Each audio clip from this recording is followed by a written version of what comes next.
haddaad isiiso 30 ilbiriqsi waxaan ku tusin doonaa qaab xaraga leh oo cusub oo aad WhatsApp-kaaga ugu diri karto sawiro ama muuqaalo hal ha ahaadeen ama ha badnaadeene haddii aad ka hesho farsamadan fadlan ha ilaawin inaad nagu soo biirto oo jacayl u reebto muuqaalkan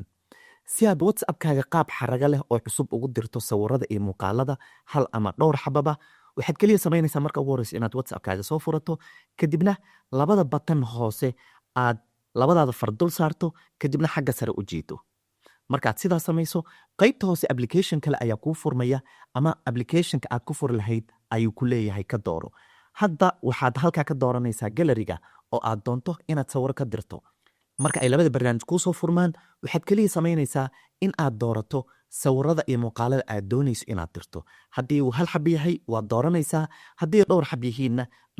dhag sida ayaad u dooranaysaa marka ay ku wada dooran yihiin oo ay sax saaran yihiin keliya mid ka mida kuwa kuu dooran ama sawirka kuu dooran farta ayaad ku haynaysaa kadibna xagga sare ayaad u jeedaysaa boom